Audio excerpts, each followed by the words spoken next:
Hey guys, so today you and I are going to talk about higher vocational education. So let's get into it.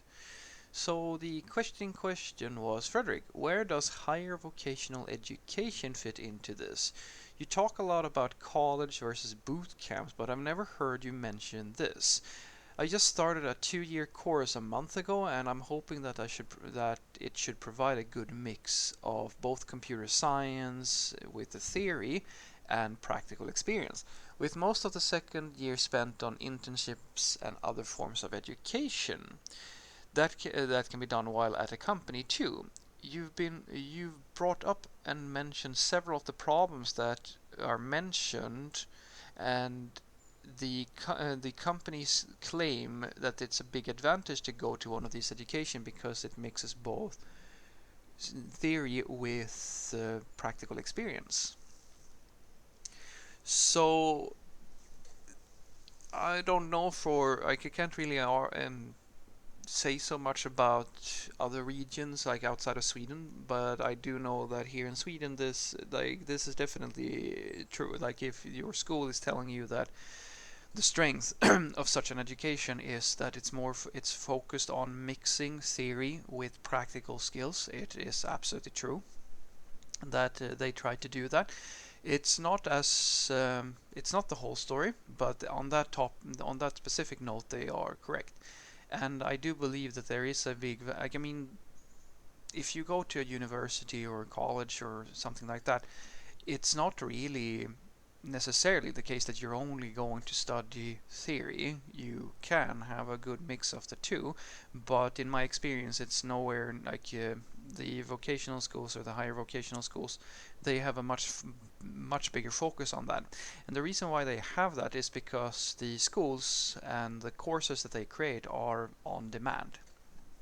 Basically what they do is that they don't establish a university that's going to live for years and years and years as some type of general higher education or academy. They are going to create courses and education based on the needs of society, and the people that they get are usually industry professionals, which is very nice because you actually get taught by real programmers.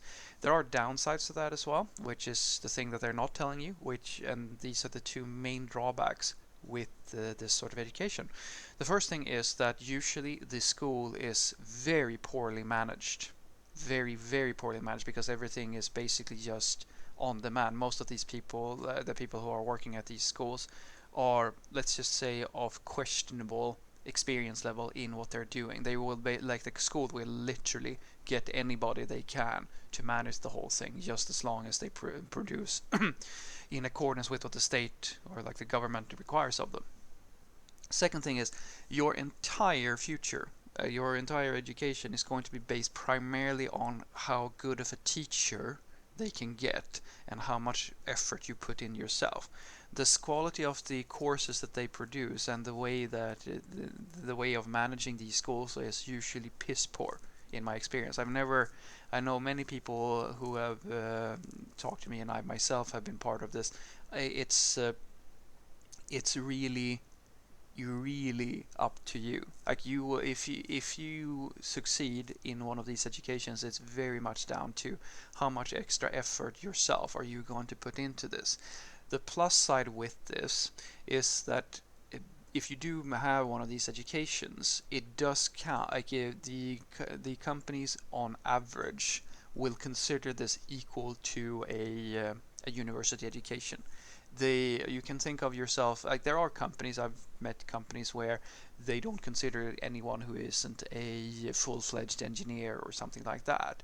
So you can in some cases get a little bit of prejudice towards you because of that this education isn't as highly valued, but almost for all intents and purposes it's going to be considered as the same thing as having a bachelor's or something like that, uh, in terms of how people value that degree. So you can think of yourself as being higher, like it's more valuable in the eyes of a company than a boot camp level education, but it doesn't have the exact same prestige as if you were to go to a very fancy university with a well-known name.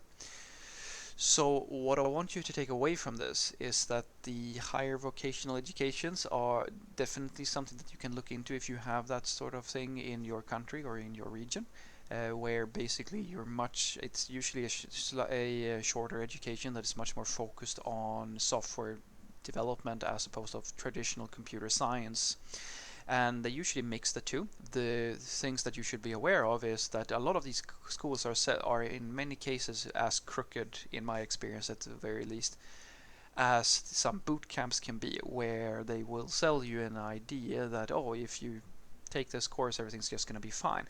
The reality is usually, though, that the school is very poorly managed. The people who put these courses together are not usually qualified to do so.